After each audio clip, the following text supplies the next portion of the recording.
आज की क्लास में हम बात करेंगे क्लास 12 चैप्टर नंबर 2, जो कि आपका कौन सा है, इन्वर्स ट्रिग्नोमेट्री फंक्शन। ठीक, पहली क्लास में आपको ऑलरेडी करा चुका हूँ, बेसिक चीज़ें मैं आपको बता चुका हूँ, सभी फॉर्मूले मैं आपको बता चुका हूँ। अगर आपने उस क्लास को नहीं देखा है तो सबसे पहले उस क्लास को देखिए। ठीक है, जब आप उस क्लास को देख लोगे तो आपको पता चलेगा कि किस तरीके से हमने इसकी बेसिक पर काम किया था।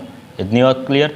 8 क्वेश्चन मैं ऑलरेडी उसमें करा दिए हैं, क्योंकि आपका फाइनल रिवीजन चल रहा है और आपका पेपर भी नज़दीक है, जो कि आपके लिए बहुत ज़्यादा इंपॉर्टेंट होंगे। कि देखिए कि 1, 2 ऑलरेडी यहाँ दिए हुए हैं। ये किस में आया, 2008 में आया हुआ है, ये 2018, 23 में आया हुआ है। अगर आप देखोगे यहाँ देखो, ये वाला क्वेश्चन देखिए कि 7 में भी आया, 8 में भी आया, 9 में भी आया, 11 में भी, 16, 17, 22 बहुत बार आया हुआ है। ठीक है, इन सबको एक एक करके देखेंगे और देखेंगे किस तरीके से आप इन सवाल को कर पाएंगे। अगर आपने पुरानी वाली वीडियो नहीं देखी है, मैं फिर से कह रहा हूँ कि आप उसको देखिए, क्योंकि ये चीज़ें जब भी समझ में आएंगी। पूरा चैप्टर रिवीजन इसी से हो जाएगा और पेपर में इन्हीं में से ही आपका 5 नंबर का पेपर में आएगा। अब देखो यहाँ पे दिया हुआ है 3 sine inverse x, sine inverse 3x minus 4 sine QX। देखो मैंने आपको एक फॉर्मूला बताया था साइन 3x का, किसका, साइन 3x का, सब लिखवाए थे मैंने। और मैंने आपको कहा था इस 34 से याद कर लीजिए, इस 34 से याद कर लीजिए साइन 3x का फॉर्मूला क्या होता है। किससे याद कर लीजिए, 34 से।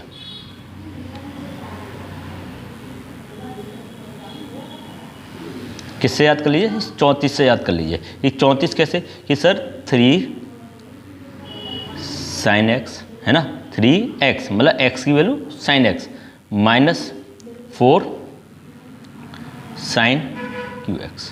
याद हो गया साइन x का, मतलब अगर मैं यहाँ पर x की जगह साइन रख दूँ तो आपका ये वाला फंक्शन बन जाएगा। ठीक है, तो आप देखिए क्वेश्चन क्या दिया हुआ है, ये हमें क्या है, फॉर्मूला दिया हुआ है, ये इसे हम जानते हैं इस वाली बात को। क्वेश्चन तो हमारे पास ये दिया हुआ है 3 साइन इनवर्स x बराबर साइन इनवर्स 3x माइनस के 4x क्यूब। बोले हाँ सर यही दिया हुआ है। मैं आपसे बात कर रहा हूँ कि आपसे बात कर रहा हूँ राइट हैंड साइड की। किसकी बात, राइट हैंड साइड की बात कर रहा हूँ। तो राइट हैंड साइड से अगर मैं लेफ्ट हैंड साइड ले आता हूँ तो आप कहोगे सर बिल्कुल सही बात है। ठीक है, और मैंने यहाँ पे कहते हैं कि x बराबर, आप मान लीजिए लेट x बराबर साइन x। जब x बराबर साइन x की जगह आप थीटा मान लीजिए, x बराबर साइन थीटा, तो यहाँ पर हम कह सकते हैं कि अपना क्या आ जाएगा, sine inverse 3 sine theta minus के 4 क्यू थीटा।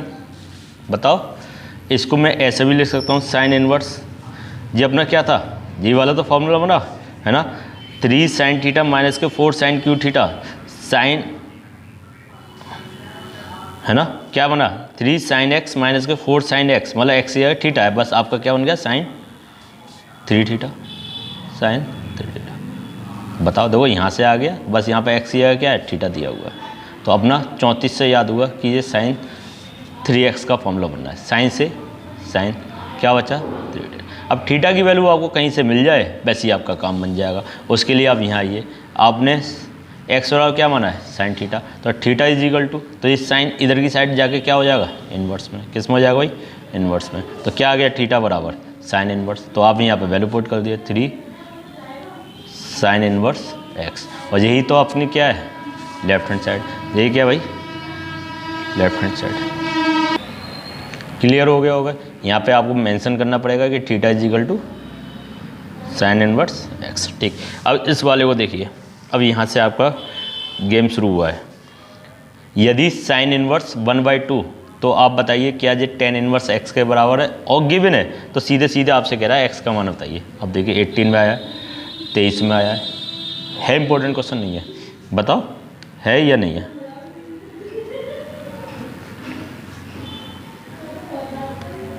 अच्छा एक बात, ये किसकी वैल्यू है, साइन में ये किसकी वैल्यू है। आप कहोगे सर इस साइन में 30 की वैल्यू, और 30 को मैं क्या लिख सकता हूँ, π/6 लिख सकता हूँ, हाँ या ना, बोले लिख दीजिए। साइन से साइन π/6 बराबर tan इनवर्स x, और tan इधर की साइड जाएगा तो क्या हो जाएगा, पॉजिटिव हो जाएगा, tan π/6 is equal to x। और tan π/6 की वैल्यू कितनी होती है, आपको सिर्फ 30 तो है, और ये इज इक्वल टू क्या होता है, 1/√6 √3। एक्स की वैल्यू कितनी आ गई 1/√3। क्लियर हो गया होगा कि भाई ये 1/2, ये 1/2 किसकी वैल्यू है π/6 की, π/6 की वैल्यू ये 10 इधर आ गया, 10 π/6। अपना सॉल्यूशन कितना आ गया x = 1/√3। क्लियर। अब जो आपका सबसे इम्पोर्टेंट क्वेश्चन है, जो आपका सबसे इम्पोर्टेंट क्वेश्चन है, सिद्ध कीजिए cos इनवर्स 4/5 = tan इनवर्स 3/4। बहुत ज़्यादा इम्पोर्टेंट है, बताओ बहुत ज़्यादा इम्पोर्टेंट है नहीं है। अगर आपने इस सवाल को कर लिया तो काम खत्म। ठीक है, अब इसको करेंगे कैसे। देखो जो यूपी बोर्ड के बच्चे वो एक चीज़ जानते हैं, लाल बट्टे कक्का आपने पढ़ा होगा, है ना। जो सीबीएसई बोर्ड के बच्चे हैं उन्होंने ये पढ़ा होगा, पापा बीड़ी पियोगे, हाँ हाँ बेटा, है ना, उन्होंने ये पढ़ा होगा। ठीक है, अब ये मतलब क्या है, यहाँ पे क्या आता है साइन, कॉस, टेन, कॉट, सेक, कॉसेक, हाँ ये ना। ठीक है, अगर मैं इस वाले की बात कर रहा हूँ, यहाँ पे दिया हुआ है कॉट्स इनवर्स 4/5 बराबर tan इनवर्स 3/4। देखो एक साइड को लेकर चलिए, या तो इसको लेकर चलिए या इसको लेकर चलिए तो इसे ले आओ, या इसको लेकर चलो तो इसे ले आओ, एक ही बात है। सपोज मैं लेफ्ट हैंड साइड को लेकर चल रहा हूँ, ठीक है, कॉट्स इनवर्स 4/5। तो यहाँ पे मैं ऐसे कह सकता हूँ कि भाई कॉस के बारे में बात हो रही है तो आधार बटे कर, ठीक है, बेस अपॉन हाइपोटेनियस, आधार बटे कर, है ना। तो किस में बात हो रही है, ट्रायंगल में तो बात हो रही है। जब मैं इसका एक ट्रायंगल बनाऊंगा, इस आधार को यहाँ कर देता हूँ, 4 5 को यहाँ लिख देता हूँ, तो लंब कितना आएगा बताओ, लंब कितना आएगा। तो आप कहोगे सर 4 और 5 के साथ जो लंब आता है वो आएगा 3, लेकिन कैसे निकालेंगे। तो आपने ये पढ़ा है लंब का स्क्वायर प्लस आधार का स्क्वायर बराबर कर का स्क्वायर, परपेंडिकुलर का स्क्वायर प्लस बेस का square is equal to hypotenuse. English वाले बच्चों के लिए ये वाली बात, फिलहाल तो अभी हिंदी में क्लास चल रही है, उसी हिसाब से मैं आपको बता रहा हूँ। तो लंब का स्क्वायर मैंने मान लिया, लंब का स्क्वायर, आधार का कितना है 4 का स्क्वायर बराबर 16, है ना, कितना आ गया 16, 25, एल स्क्वायर बराबर 25 माइनस 16, एल स्क्वायर बराबर 9 और एल बराबर 3। ठीक है, एल बराबर कितना आ गया 3।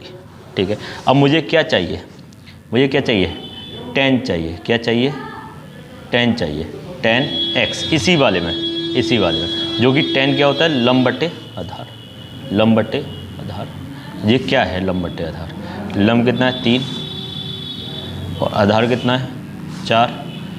ठीक है, तो ये किसके बारे में बात हो रही है, इसके बारे में बात हो रही है, और इसका मतलब इसके बारे में बात हो रही है। तो मैं ऐसे कह सकता हूँ कि जो cos इनवर्स 4/5 है वो tan में 3/4 हो जाएगा, नहीं हो जाएगा। और यही तो हमारा क्या प्रूव करना है, यही तो हमें क्या करना है, राइट हैंड साइड हो जाएगा is equal to left hand side.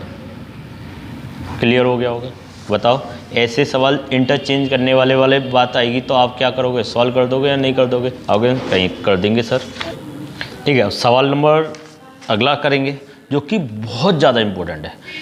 सिद्ध कीजिए tan inverse √1 plus x square minus 1 upon x. ये आपको प्रूव करना है, एनसीईआरटी एक्सरसाइज में दिया हुआ है, 17 और 18 में आ गया, आपके पेपर के लिए बहुत ज़्यादा इंपॉर्टेंट आ गया। ठीक है, तो मैं आपको लेफ्ट हैंड साइड से लेकर बात कर रहा हूँ। Left hand side tan inverse √1 plus x square minus 1, ये एक्स स्क्वायर माइनस 1 बाहर दिया हुआ है, अपॉन पूरे के ऊपर डिवाइडेड बाई एक्स। ठीक है, अब देखना यहाँ पे मुझे tan इनवर्स है तो मुझे ये इस वाला इतना टर्म tan में लेके आना पड़ेगा जिससे कि ये पूरा कैंसिल हो जाए tan वाला, तभी तो कुछ बचेगा, है ना। काम करता हूँ, इस x की जगह tan थीटा मान लेता हूँ या tan x मान लेता हूँ। ठीक है, x की जगह tan थीटा मान लो या x मान लो, बताओ थीटा मान ले रहे हैं। ठीक है, थीटा क्या मान ले रहे हैं, थीटा मान ले रहे हैं, tan थीटा। ठीक है, तो रिजल्ट आपका क्या आएगा, tan inverse √1 plus tan square theta minus 1 upon tan theta. अच्छा एक बात और मुझे बताओ कि आपने एक चीज़ और पढ़ी होगी, sec square theta minus tan square theta is equal to 1। यहाँ से सेक स्क्वायर थीटा की value 1 plus tan square theta हो जाएगी, नहीं हो जाएगी? हो जाएगी, नहीं हो जाएगी?